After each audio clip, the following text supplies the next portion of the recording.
This is Paul Newman, and if you are seeing this screen, I am hoping to assure you here that the live stream will start very soon. So please stay tuned. Hello, everybody, and welcome back to what is another video. Thank you very much to everybody for supporting the channel. Thank you very much to everybody for watching the videos. I hope you're all learning a lot about these horses. I think things are going quite well at the moment regarding the performance of the horses on the channel. But I will always let people judge those things for themselves. Thank you very much, everybody. It is all very much appreciated.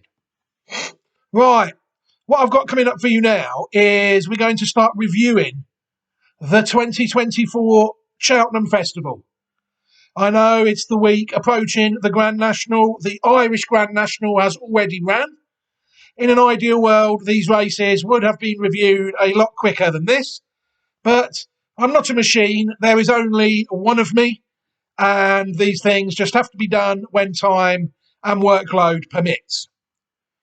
I think this year I'll be able to review the 2024 festival probably in two parts.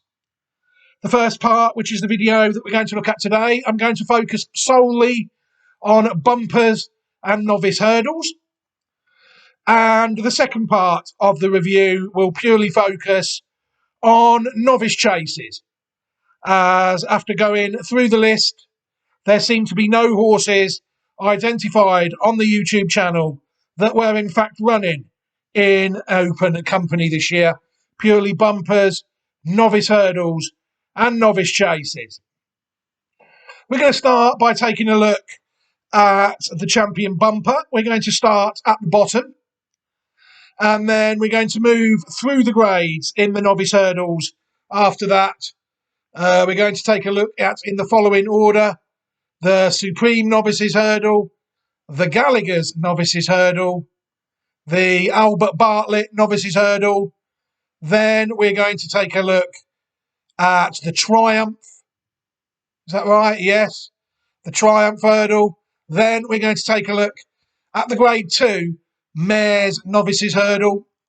And then we have a little bit of any other business to take care of in the Boodles, a race which used to be a Grade 3 at previous festivals, but now I am very pleased to tell everybody, is in fact only a handicap, no longer a graded race, which is absolutely superb to see. What we're going to do, I'm going to show you all those 7 races now, and then I will be back after that, and we will take a look at the results and at the performances of all the horses. Seeing as though it's the Cheltenham Festival, I am actually going to touch on the maybes in this review, just to see how some of them are getting on. Normally, we don't review them at festivals.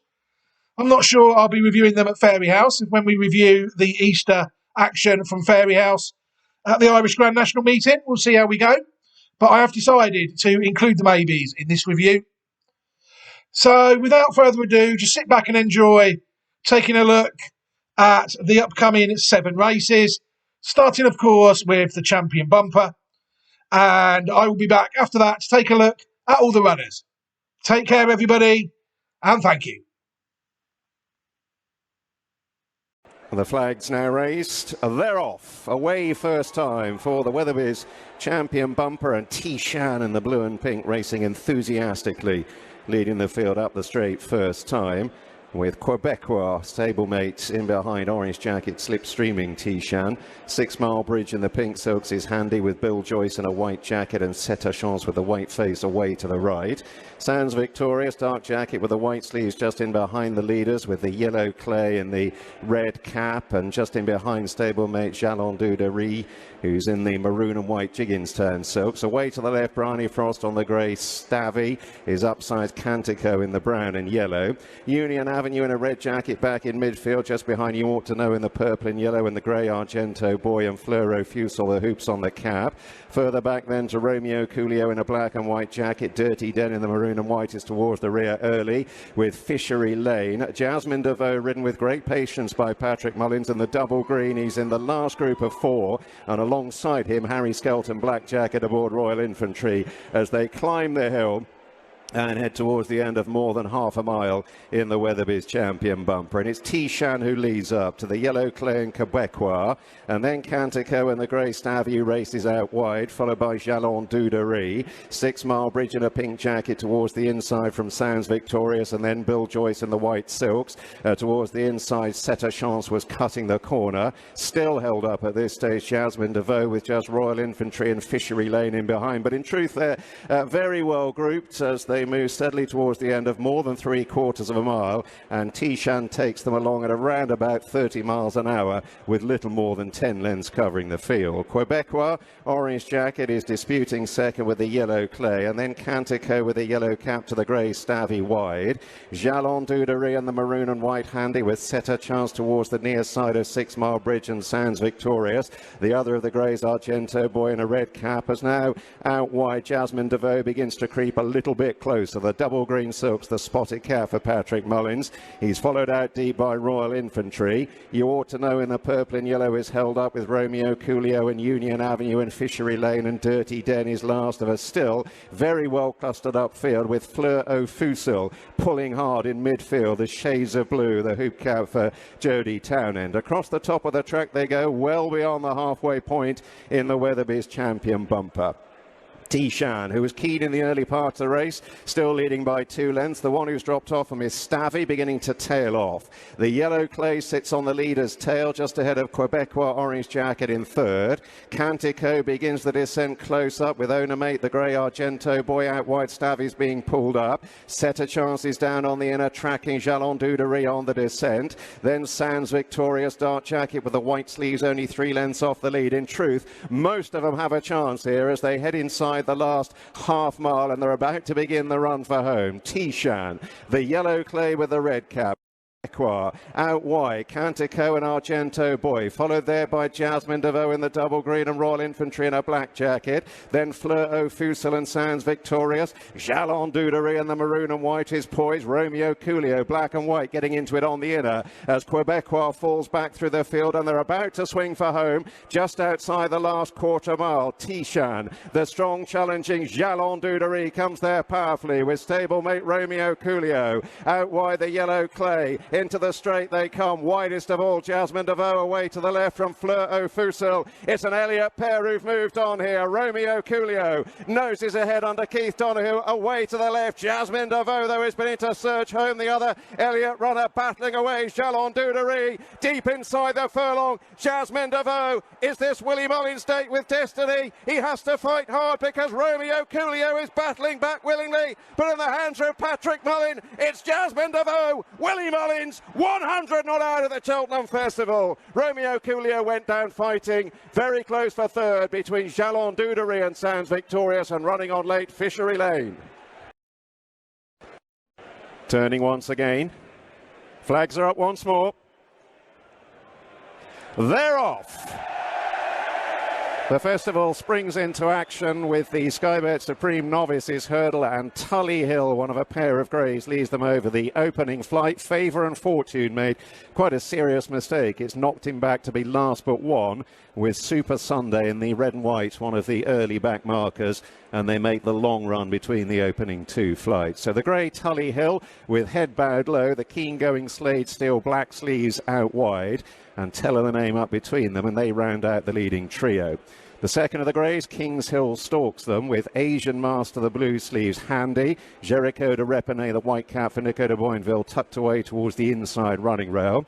with back in midfield Firefox, spot the red cap for Jack Kennedy, and then Mr. Gift, the double green for Daryl Jacob, racing in advance of Mystical Power, the star on the cap as they bear down on flight 2.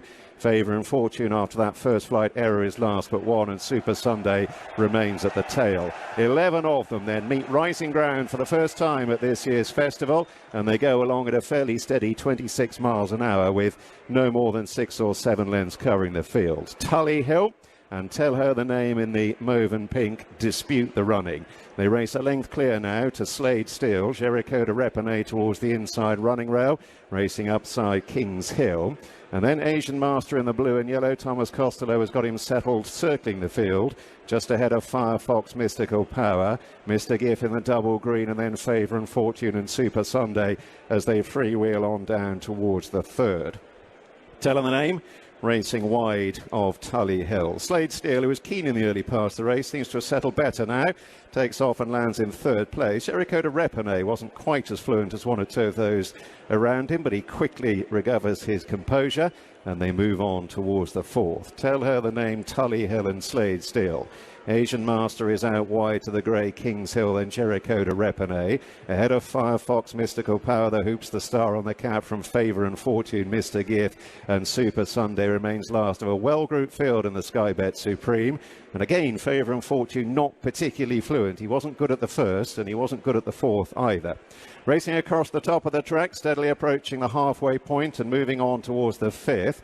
And Tell Her the Name just shades the advantage to Tully Hill, who's yet to leave the inner under Paul Townend, remains very close to the leader. Slade Steel is a little deeper out and wider still to Asian Master. Then Jericho de Repenay, the white cap, within 2 lengths of the lead, upsides the grey Kings Hill. Firefox red cap waited within midfield alongside Mystical Power to Mr. Gift, Favour and Fortune and Super Sunday still last of the field as they run on down the hill on the lengthy approach now towards the third last in the Sky Bet Supreme. Tell Her the Name, Tully Hill and Slade Steel the leading trio in an order that has been largely unchanged from the outset. Kings Hill is racing close up in behind. Jericho de Repenay right down on the inner spot. The white cap for Nico de Boinville, followed through by Mr. Giff and Daryl Jacob. Here's 3 out. Tell Her the Name. The strong travelling grey Tully Hill is back alongside. Jericho de Repenay is shaken up. Slade Steel, black sleeves. Bang there. Rachel Blackmore sitting quietly. Firefox is on the move. See the red cap for Jack Kennedy. Then Asian Master and Mystical Power. 2 out. Tully Hill just ahead from Tell Her the Name. Firefox beginning to breeze into it, ghosting into it in behind. Slade Steel, Asian Master still bang there on the outer, circling them as they swing for home. A quarter mile to go. 1 flight to jump in the Supreme. Tully Hill, grey head bowed low, but here's Slade Steel coming alongside. Mystical Power on the left is giving chase with Mr. Gift, then Tell Her the Name and Firefox, and down to the last it's Slade Steel who's moved on. Tully Hill drops away. Mystical Power is the final challenger, and now he surges to the front. Halfway up the run-in, Slade Steel is battling back gamely under pressure and wrests back the advantage, and Slade Steel, gold-plated, wins the Sky Bet Supreme. Blackmore punches the air. Mystical Power in second, Firefox was third, then Asian Master and Mr. Giff.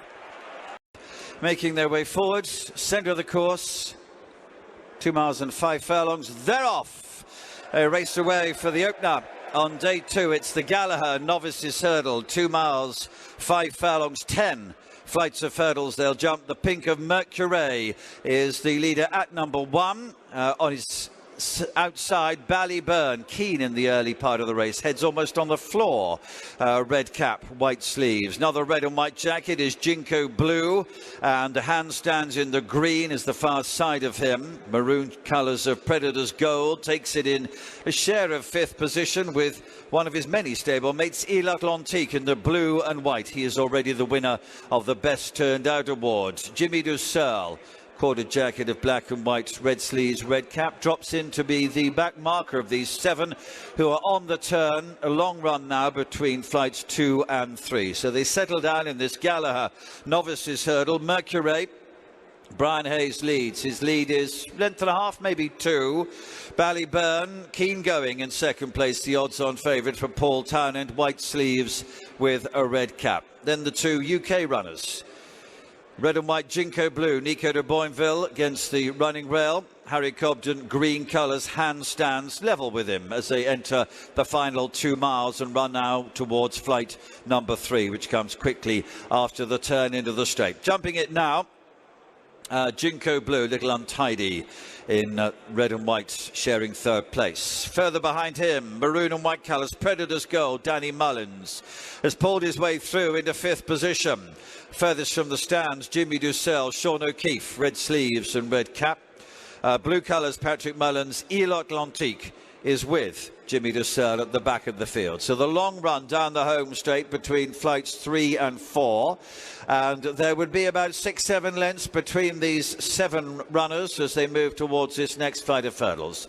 Lead continues with Mercury, one of the 5 in the lineup who were winners last time out. 5 in the lineup as well, trained by Willie Mullins. Right in behind him is one of his stablemates. Ballyburn will take it in 2nd position. Again, getting too close to the flight was Jinko Blue. Lands narrowly in 3rd position in company with handstands. And between the pair is the blue of Il Atlantique as they make the run on towards number 5. So begin to run to the halfway stage. Predator's Gold and Jimmy Dussel continue to be together, still in 6th and 7th places. So away to the far side of the course they go.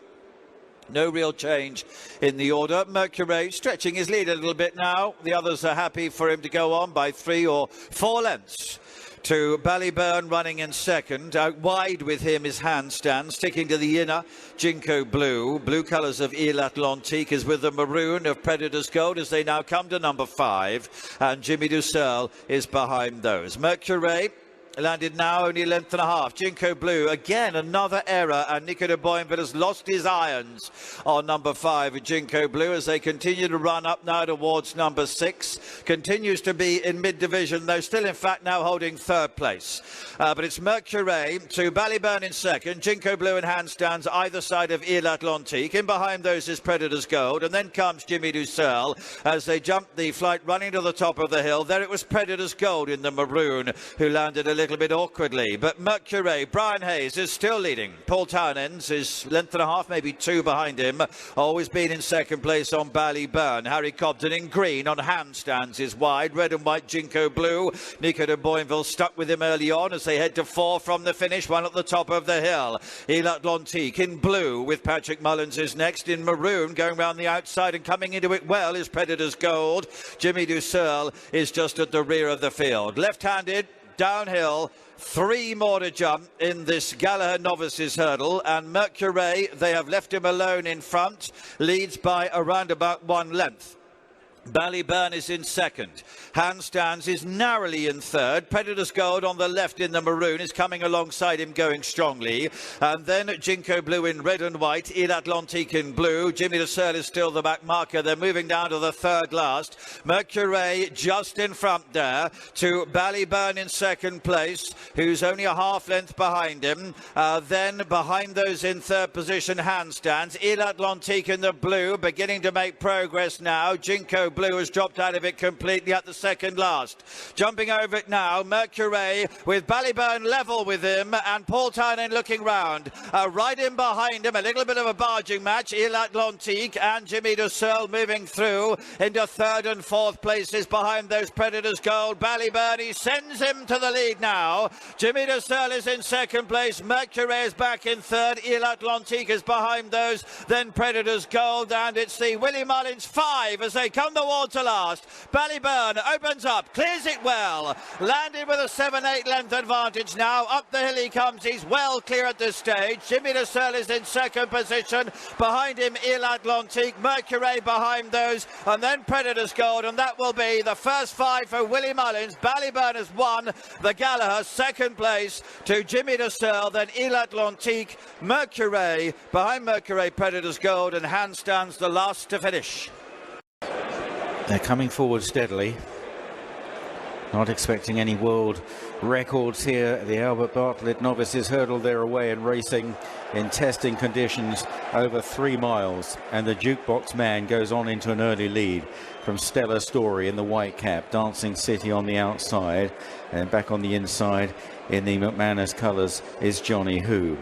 Behind these is Search for Glory and Chiggering and Reading Tommy Wrong as they jump the first, and Captain Teague not far behind those. Gidley Park is settled towards the rear behind High Class Hero, and then Lecky Watson, Spread Boss Ted is probably just the back marker. Dripsy Moon towards the rear of the field as they landed over the second flight. And it's the Jukebox Man that leads the way in the hands of Keelan Woods. Out clear by 4-5 lengths to Dancing City and Stellar Story over the third. Then Johnny Who and Search for Glory and Captain Teague. They're followed by Reading Tommy Wrong, the favourite in the double green jacket. Chiggering is out wide of Lecky Watson, then Gidley Park and Dripsy Moon. And on the inside, Spread Boss Ted and High Class Hero also towards the rear of the field as they make the top turn for the first time. And up front, it's the Jukebox Man in the Harry Redknapp colours by 5 lengths. 2 in second, Stellar Story and Dancing City in third. Then Johnny Who and then Search for Glory behind those. Captain Teague is held up in 6th place in the hands of Harry Cobden. Reading Tommy Wrong and Paul Town then just in behind Captain Teague. Then behind these is Chiggering on the outside of Lecky Watson, Dripsy Moon the inside of Gidley Park and High Class Hero as they make the top turn. And Spread Boss Ted probably just the back marker in the light blue sleeves on the inside of High Class Hero. The Jukebox Man opening up at this stage goes about 6 lengths clear of in second Stellar Story. Dancing City held together in third. Then Johnny Who and Search for Glory and Captain Teague. Reading Tommy Wrong just behind Captain Teague still. Then Lecky Watson, Chiggering out very wide is High Class Hero. Back on the inside, Spread Boss Ted, and then Dripsy Moon at the back with Gidley Park as they jump the next, and the leader skipped over it in good style. The Jukebox Man. The Jukebox Man clear still from Stellar Story and Dancing City. They've been the 1, 2, 3 throughout this first circuit, followed by Johnny Who and Search for Glory. Captain Teague travelling well within himself, but these are still early strides. Then Reading Tommy Wrong in the double green, the pace very steady in behind this leader.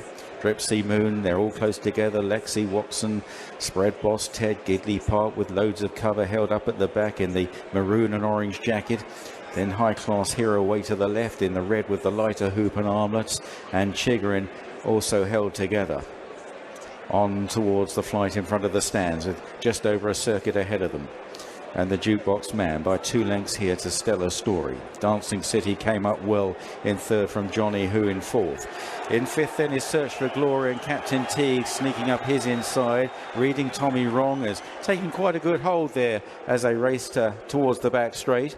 Out wide is High Class Hero, Chiggering, and then Gidley Park and Lecky Watson, Spread Boss Ted, and also at the back is Dripsy Moon.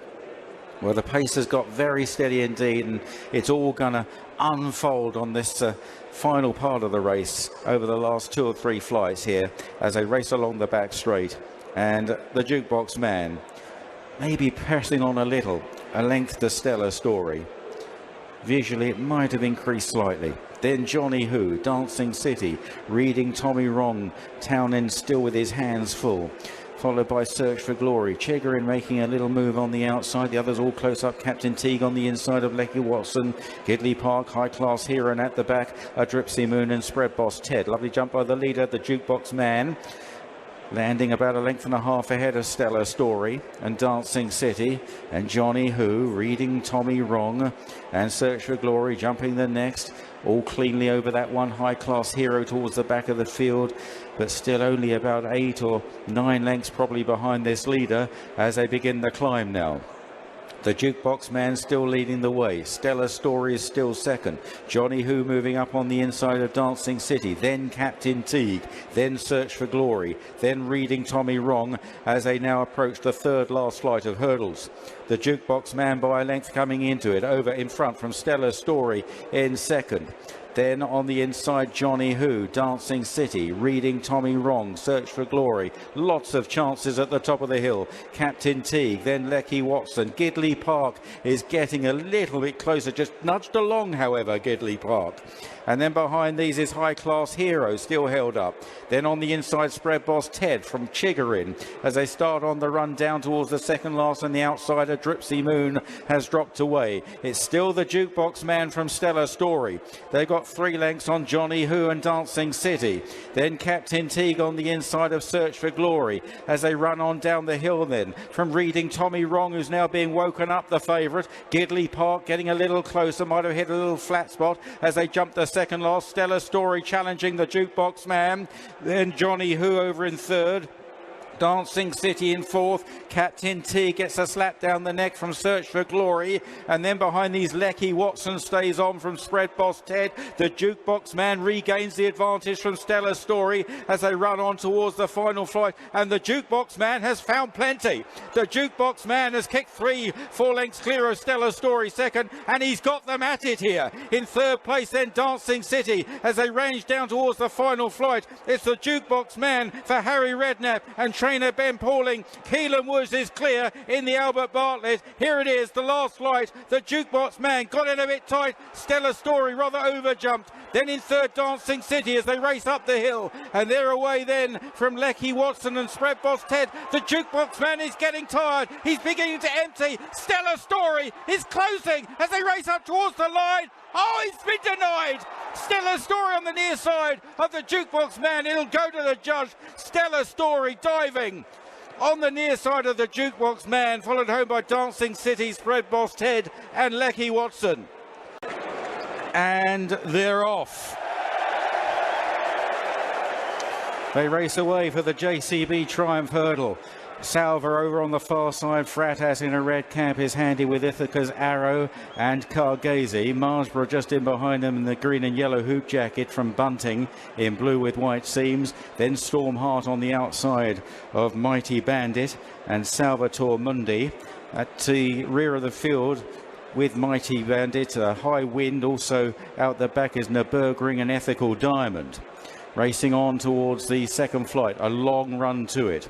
Salva and Fratas disputing the pace, followed by Ithaca's Arrow with the white blaze. Cargazy is fourth, then Marsborough, followed by Bunting. Salvatore Mundi towards the inside in a black cap. Out wide, the maroon and white of Storm Heart, then Mighty Bandit, High Wind, Ethical Diamond, and Nürburgring is the back marker. Coming to the next, Fratas taking a definite advantage going into this one, and lands with a length and a half lead over Salva in second. A half length back then to Ithaca's Arrow. Marsborough at the moment in fifth place in the JP McManus colours, just behind Cargazy.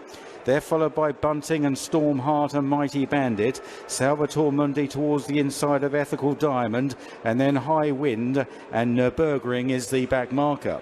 Heading left-handed now into the back straight, and the pace looks to have slackened off a bit, and it's Fratas that leads the way. Fratas from Ithaca's Arrow and also Salva in the pink cap on the near side. Cargazy follows these from Marsborough, then Storm Heart, blue jacket of Bunting, and then Mighty Bandit as they jump this one. And Ethical Diamond towards the back with also High Wind and Nürburgring. Pretty well grouped up front, the leading half dozen separated by only about 3 lengths, and Fratas leading the way over the next.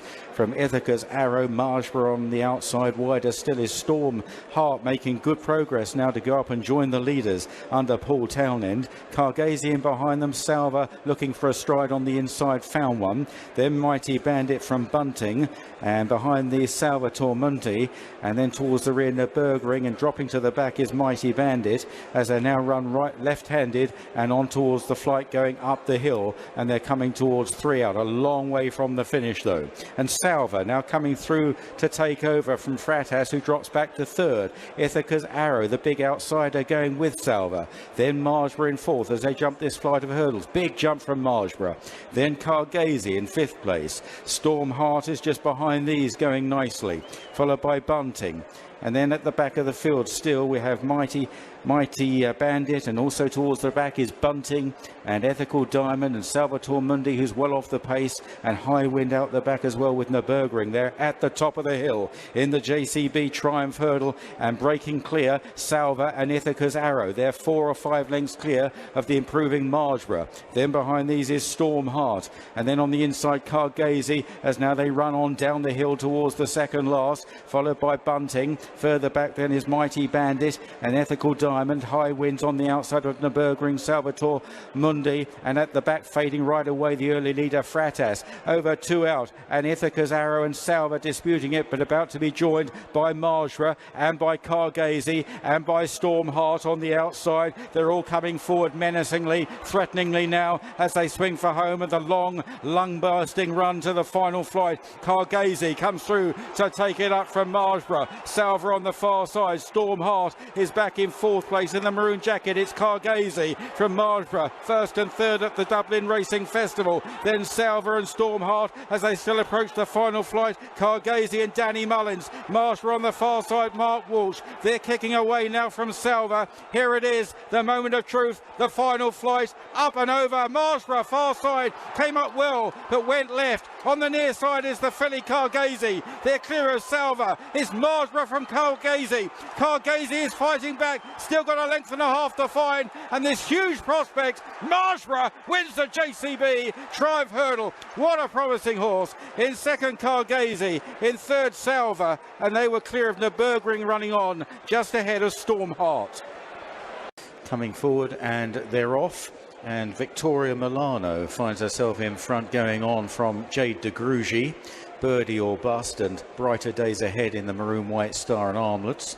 Back in the field is Majestic Force towards the inside, jumping flight number 1, and Victoria Milano establishing a 4 or 5 length lead over Jade de Grugy in 2nd, in the hands of Paul Townend. Then market rival Brighter Days Ahead and Jack Kennedy just 3rd ahead of Birdie or Bust, with Golden Ace on the outside of the grey Titanium Moon, and then Majestic Force, and finally Molly's Mango. A long run to the 2nd flight, and Victoria Milano and Jack Tudor clear leaders here. From in 2nd place, Jade de Grugy. Brighter Days Ahead, a little keen perhaps, just to the inside of Birdie or Bust, who goes forward ahead of Brighter Days Ahead, and maybe Jack Kennedy quite pleased about that to get a bit of cover. And then Golden Ace on the outside from Titanium Moon, Majestic Force and Molly's Mango. Over the 2nd, good jump by the leader Victoria Milano, who leads by 3 lengths, and Jade de Grugy on the inside of Brighter Days Ahead. The 2 market rivals here in 3rd and 4th placings as they make their way towards the back straight. Victoria Milano not by so far, only a couple of lengths now to Birdie or Bust. Brighter Days Ahead on the outside of Jade de Grugy. Golden Ace, the West Country Raider, up into 5th place on the outside then of Titanium Moon and Majestic Force, and Molly's Mango is the back marker. On towards a line of 3 flights of hurdles. And Victoria Milano has made it all so far from Birdie or Bust on the outside. Jade de Grugy, Brighter Days Ahead. Then Golden Ace to the outside. Titanium Moon, Molly's Mango, Majestic Force. Moving on to the next, this is the 4th flight. Victoria Milano comes in to take it. Just wrap the top bar. Big jump from Majestic Force at the back. Victoria Milano, Birdie or Bust. Then Jade de Grugy on the inside of Brighter Days Ahead. They're both going well as they take the next flight. Brighter Days Ahead just fiddled slightly. Then Golden Ace on the outside of Titanium Moon. And still at the back, Molly's Mango and Majestic Force. On round the top left-hand turn and approaching the 3rd last flight of hurdles, a very long way from the finish on this new course. And it's Victoria Milano by a couple of lengths to Birdie or Bust in 2nd. Jade de Grugy on the inside of Brighter Days Ahead. Then Titanium Moon over 3 out. Good jump by Jade de Grugy particularly. Golden Ace on the outside, Majestic Force and Molly's Mango. Soon they'll be swinging left-handed and heading on down the hill. And Victoria Milano and Birdie or Bust, they remain the first 2, and they're just chased up by Jade de Grugy and Brighter Days Ahead, who are both travelling smoothly. So too Golden Ace on the outside, Titanium Moon. In fact, the race has really yet to begin in earnest as they race on now, straighten up for the 2nd last flight down the hill. Victoria Milano, a length to Birdie or Bust. Brighter Days Ahead and Jade de Grugy both poised to challenge. Then behind these, Majestic Force course towards the inside. Golden Ace a little wider in that check jacket. Wider still Molly's Mango and Titanium Moon. This is the second last. Birdie or Bust from Victoria Milano. Birdie or Bust a little untidy. Jade de Grugy a bit short of room on landing there. Brighter Days Ahead is ahead of her. Golden Ace coming there strongly on the outside, and wider out is Molly's Mango. They head now round the turn. Long run to the final flight, and it's Birdie or Bust that leads the way in the hands of Rachel Blackmore. Challenged by Brighter Days Ahead. Jade de Grugy towards the far side. Coming near side is Golden Ace, who's still travelling well as they still run on towards the final flight. Still 100 yards off it. Golden Ace on the near side of Brighter Days Ahead. In the centre, Birdie or Bust. On the far side is Jade de Grugy. Much will depend on this final leap. Golden Ace, Brighter Days, Birdie or Bust far side, and then Jade de Grugy race up towards the line now. It's Golden Ace on the near side of Brighter Days Ahead. We're going to have a turn up for West Country trainer Jeremy Scott, possibly the best he's trained. It's Golden Ace who wins the Dawn Run, the Ryanair Novices Hurdle. In second, Brighter Days Ahead from Birdie or Bust and Jade de Grugy. They're off. They race away. They've got 8 to jump here. They'll level up into the straight before they get to the first of those. Latin Verse, Liari, Eagle Fang with a noseband on the right. On the left, Eagle's Reign in white and red colours. Bright Legend in company with those as they clear number 1. Batman Girac was the back marker. Naro won the Best Turned Out award, is back towards the rear of the field with Mordor, Palamon, Harsh and also Lark in the Morning. This long run on towards number 2, and Bright Legend, blue and yellow colours, goes through to have the advantage here. Latin Verse in black and green running in second. Balboa, maroon and white jacket, is nose-bounded towards the right. On the left, mainly white colours, Eagle's Reign. Liari, 2 shades of blue, white sleeves, extreme right, will be about 5th position. Eagle Fang, white hoops on blue sleeves, and the light blue of Tiori. The next couple of runners, Milan Tino, be about 6th or 7th at the moment, right in the middle of the field as they take number 2. On Braden Fasher was in company with this, and then comes Carrier de Blas and Pigeon House in the yellow. Nadawi nearest to us in the stands in dark blue colours. Further back behind these, Miss Manzor, and Tiori has lost a few places. Oz Partir is next to Lark in the Morning, and then the red jacket of Les Loyautés. Palamon in black colours. Grey Horse Roaring Legend up round the outside in company with Harsh. Behind this is Nara, who is probably just behind Mordor at this stage, but there's going to be a good 15-20 lengths first to last as they make their way out towards the far side of the course and run on towards number 3. And now it's Latin Verse and Harry Reid who've taken the lead. Bright Legend in blue and yellow colours is running in second position. Balboa right between the pair, maroon and white jacket, nose-banded, took it in third, and then Eagle's Reign in orange on Braden Fasher up round the outside. Milan Tino only be about 3 lengths off the lead at this stage.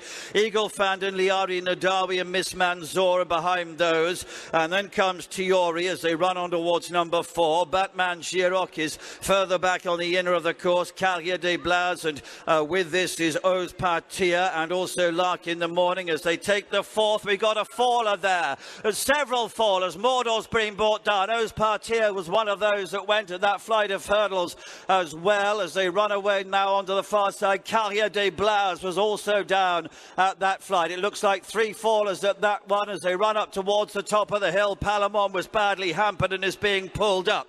But it is Bright Legend and Latin Verse who lead. Balboa 2 lengths off him in third, and then Eagle's Reign from Milan Tino. Liari hugs the running rail on Braden Fashion. Nadawi behind this in yellow Pigeon House.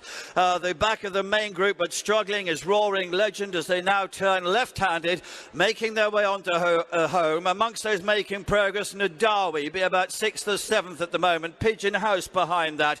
Lark in the Morning, dark blue with a red cap. Harsh is behind that. Nara comes next. They Loyautés the back of the main group in company with Batman Girac. This is the third last flight of hurdles. Latin Verse and Balboa makes an error. Liara, very bad mistake back in the field there on Braden Fasher, and Bright Legend on the left are still there.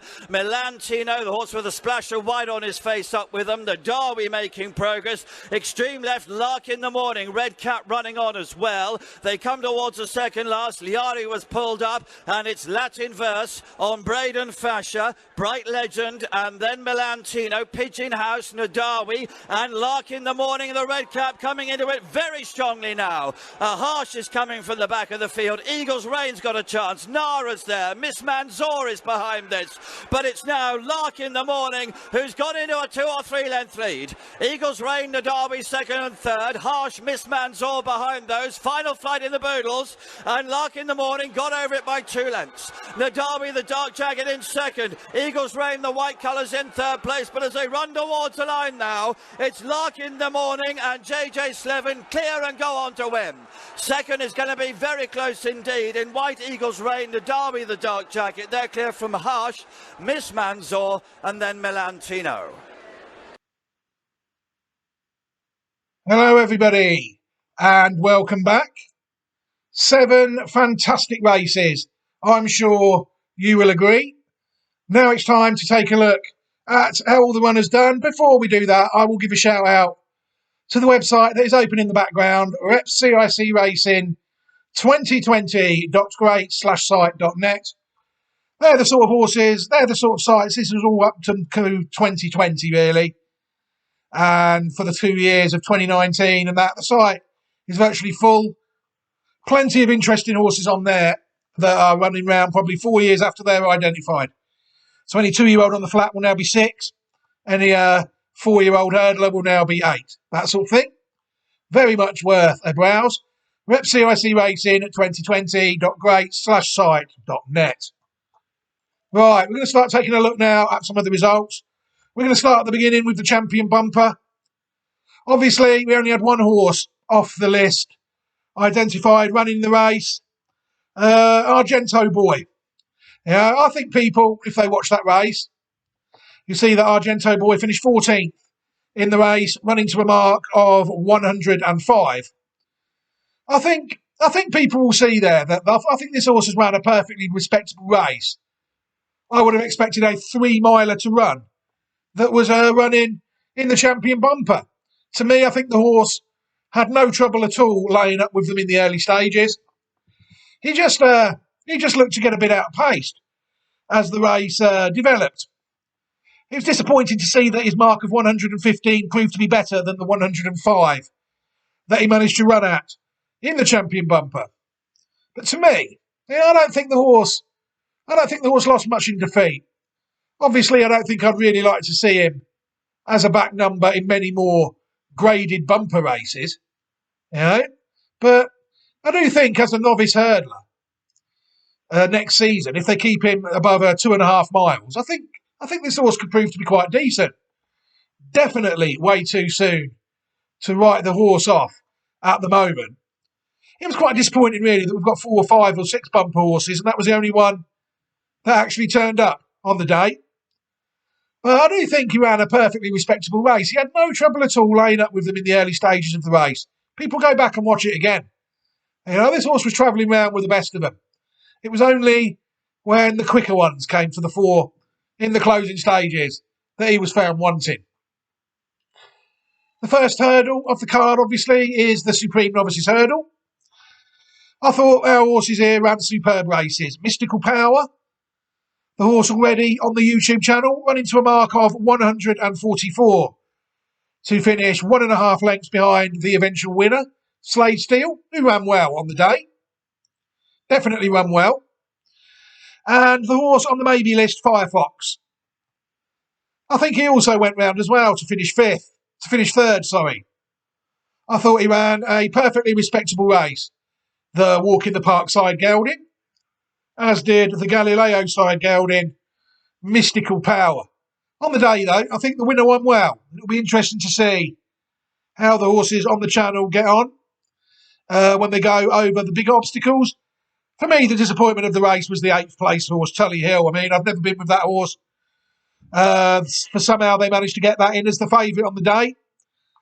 And it was not really any surprise for me to see it run an average race. And you have the main UK hope as well, owned by Ireland's biggest gambler. Jericho de Repenay was also pulled up on the day. You take a look at our horses. Mystical Power.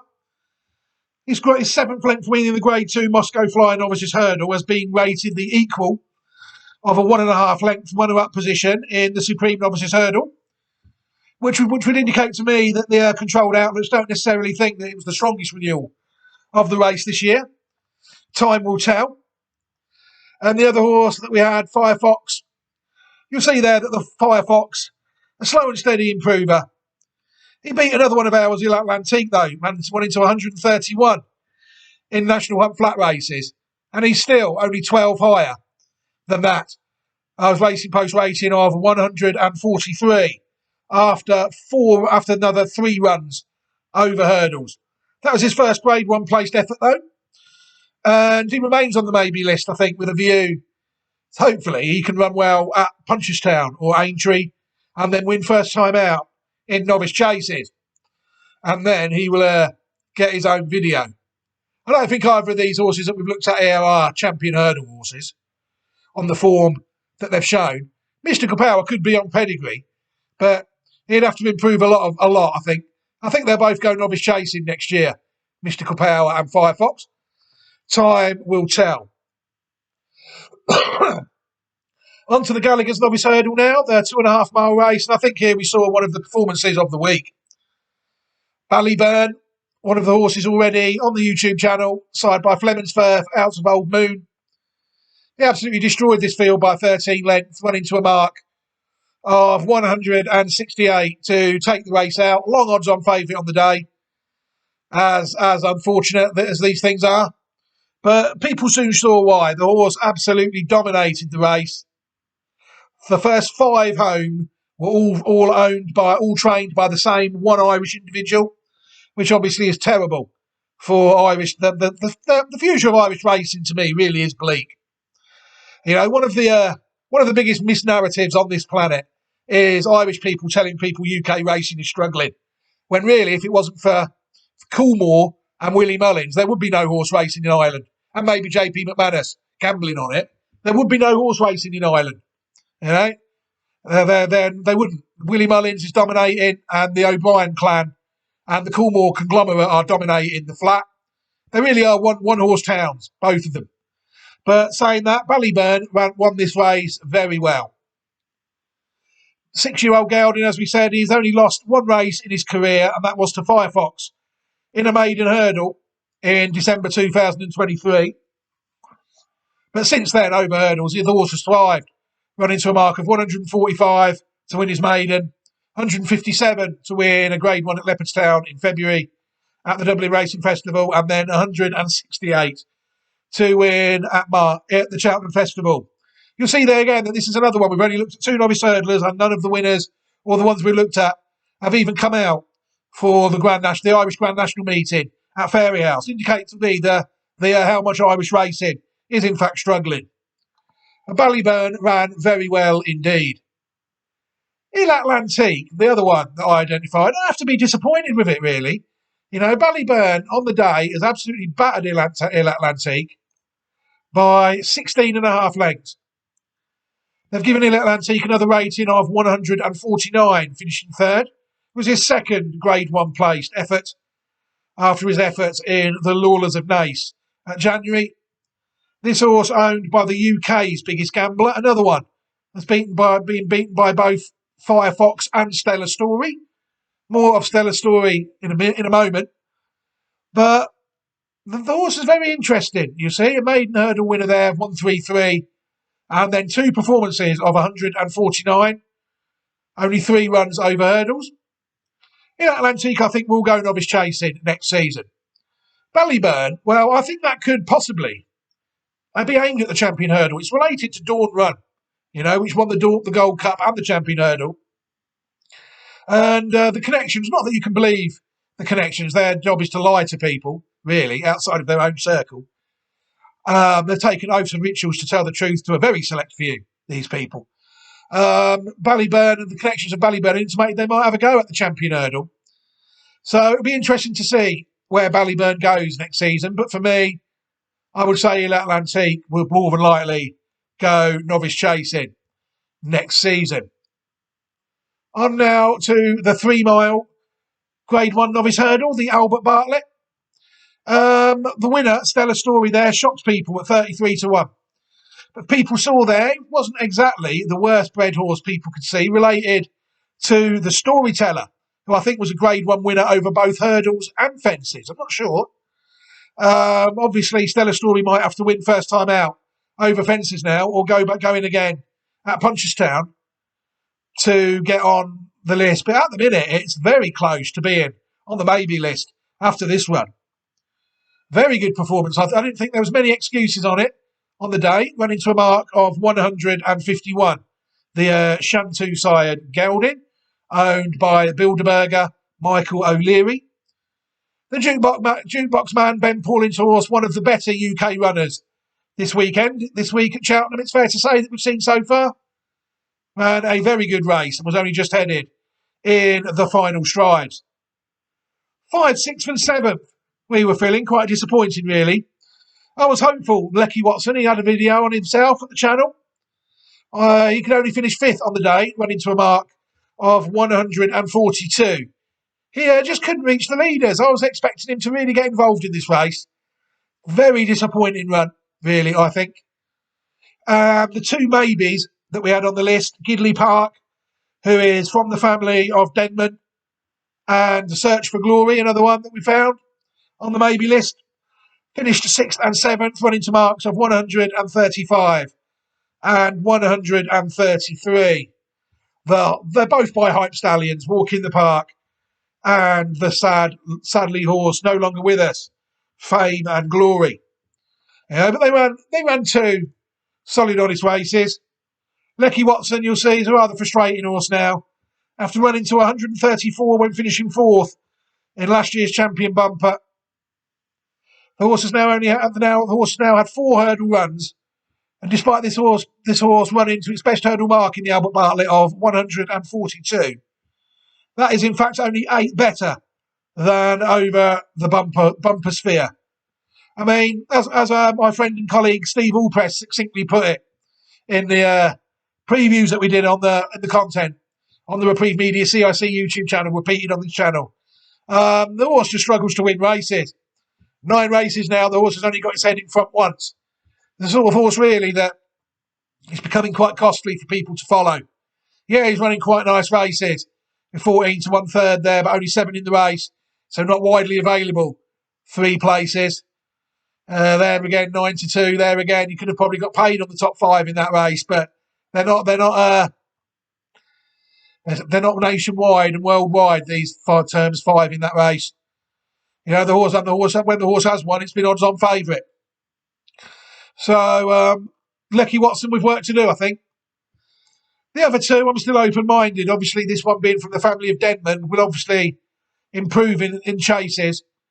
But I've watched it win a Grade 2 hurdle trial. I've watched it not improve from winning a novice hurdle. And again, the mark of 135, the horse is what it is over hurdles, 136. But it is 16 better than what the horse managed on his only National Hunt start. So if he improves by 20 and gets to around 156 over fences, then he could still be in the game. Gidley Park next season. Could be another one for Aintree as well, maybe. Who knows? The other one, Search for Glory, has done very little wrong, really. It's trotted around quite nicely. Won a couple of Grade 3 races this year. On the day, I think it's run a bit of a flat race. It ran to 141 when it won the Grade 3 at Clonmel in February, where it led all the way, a lovely stroll round. And it's only ran to 133 in the Albert Bartlett. Another one, I think it's fair to say, needs to hit the ground running over fences, because it is quite exposed over hurdles. That was its 10th run. But again, you see a nice, steady improvement. 114 over hurdles, over bumpers, to 141 over hurdles. You know, so again, this horse can improve by another 15 or 20 over fences to get to the 160 rated mark. Then it'll have to enter equations. Very well bred horse. Search for Glory. Right, the next race we're going to take a look at is the Group 1 for 4-year-old hurdlers. Had some nice 4-year-old hurdlers this year, the Triumph Hurdle, but only one of them turned up. I thought the winner won well by Madgeborough, owned by Ireland's biggest gambler. But I thought our UK horse Salva, the Gary Moore trained Salva, he did not disgrace himself at all, really, I don't think. The Grade 2 winner managed to add a Group 1 placed effort to his resume by finishing placed in the Triumph Hurdle, running to a mark of 140, which interestingly is higher than the second placed horse, the mare Cargis, with the weight allowance. So it's clear really that Salva, there's going to be a theme developing in the next 3 races with that, how unlucky our horses were. You'll see there that on the figures and the weight with weights are taken into consideration, Salva was definitely the second best horse in the race. It ran a good race, I thought. A good, solid run. But like I suspected, Willie Mullins had 3 of the first 5. Joseph O'Brien trained the 4th. The UK horses and left again, trailing in the wake of the Irish-based horses over the jumps. Salva, though, didn't do anything wrong. Best performance over hurdles by a long way, really. Improving his best from 129 to 140. Arguably a fantastic effort. It's just a shame, really, that they ran him in that egg and spoon race at Haydock, where the horse really has learned absolutely nothing and regressed. You know, that could have just taken the edge off him. They could have just damaged their own horse there by not campaigning him properly. In my view, the UK-based trainer there could have done with a run to taking him to around 134, 135 there in a Grade 1 or Grade 2 race again there. But I suppose they didn't want to carry a Grade 2 penalty, even though he did win by 21 lengths at Chepstow in December. That's the run that's cost it. The very a substandard run of an average UK bookies horse of 118 in the Bookies Egg and Spoon non-pattern race at Haydock. But the horse has run a cracking race at Cheltenham without any shadow of a doubt.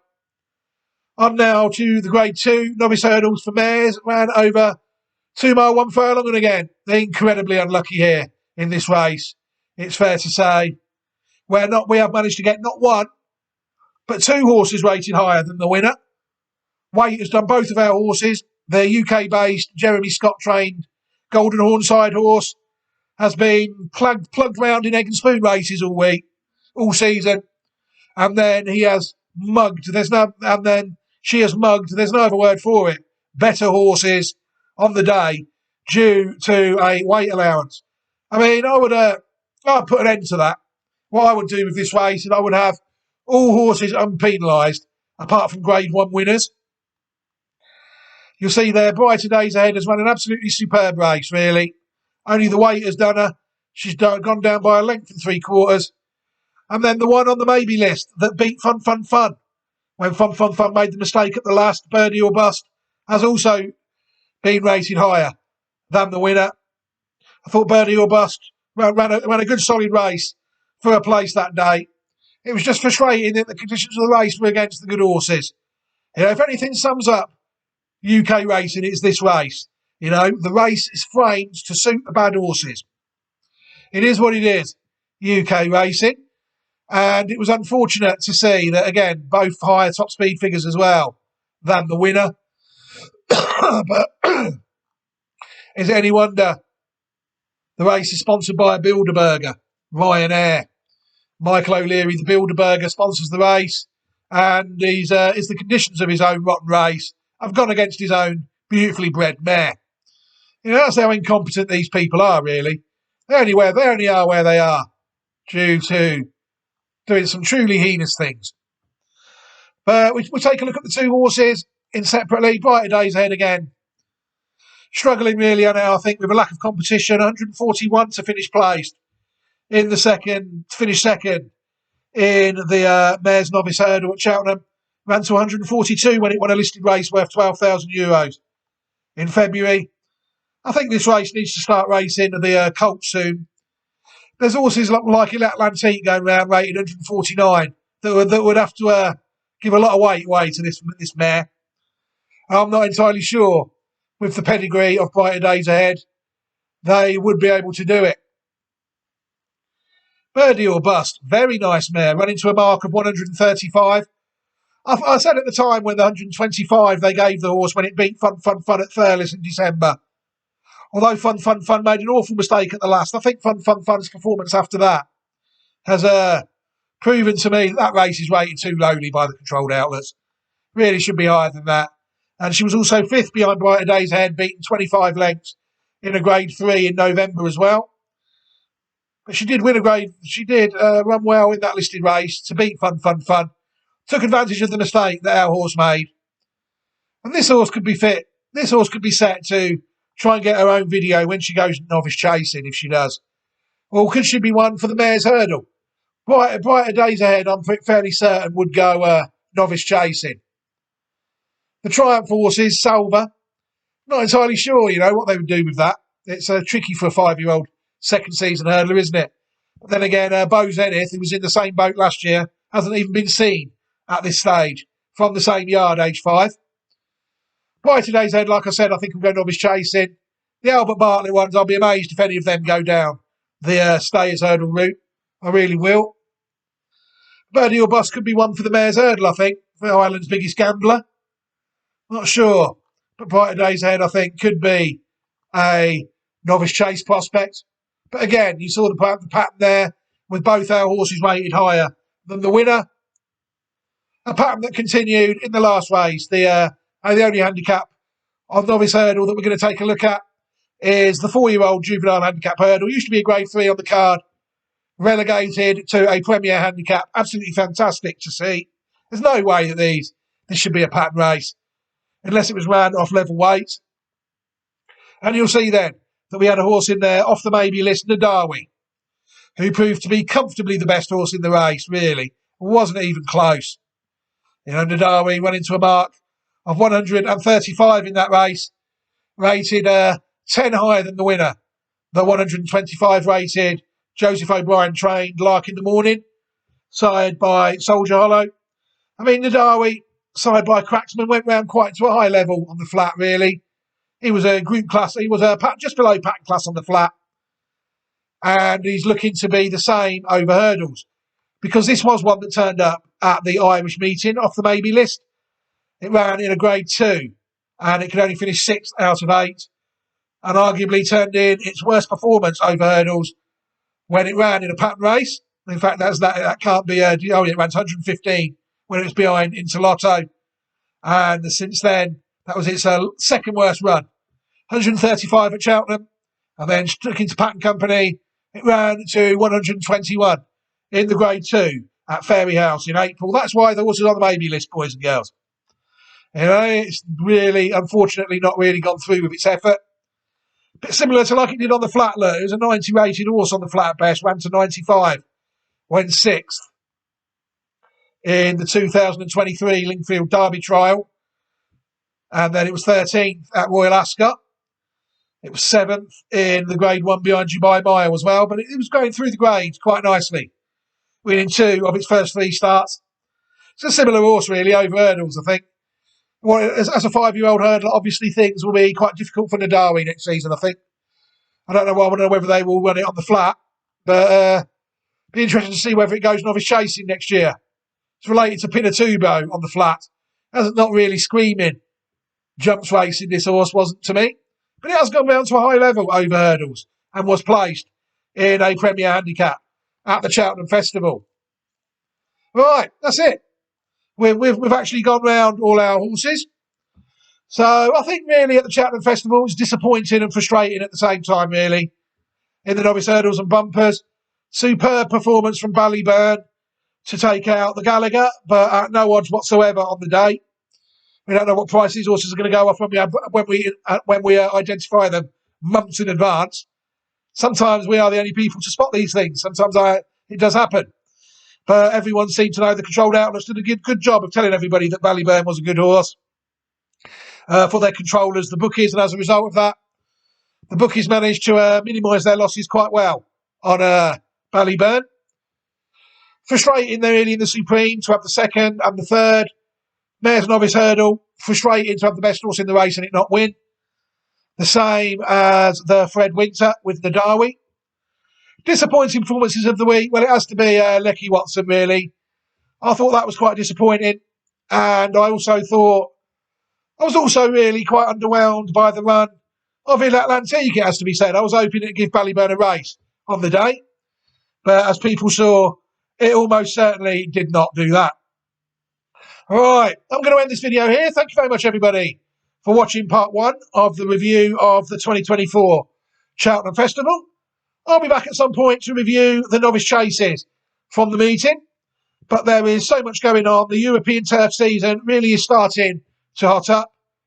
Classic Watch 2024, the flat site, narrowly missed place taking out the Japanese St Ledger at the weekend with Ascoli Pacino. That ran second. It will soon be time, really, to focus on the flat.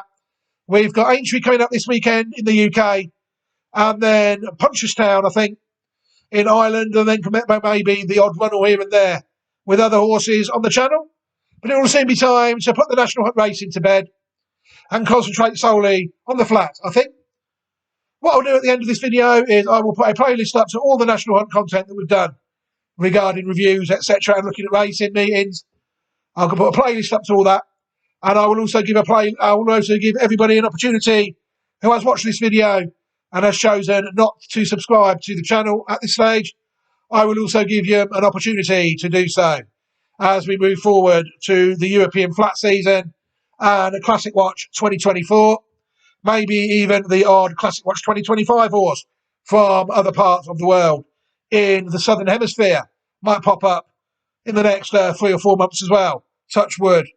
Who knows? But for now, I'm going to end this video here. Fascinating to really take a look at all these horses. I think we got away with it just about on the day moving forwards. Obviously, with the prices of the horses on the day, with the only one winner, yeah, it's disappointing to not be able to do that to show. But that's the job of the controlled outlets, you see. People like me identify the good horses, they work hard. The controlled outlets do the same, alert everybody to them, and the price goes. It is their main role, really, which is disappointing. But very good performance from Ballyburn, nonetheless. Disappointing not to get touched off in a couple of races as well. But for now, take care, everybody, and thank you very much for watching this video. I will say goodbye for now. Goodbye.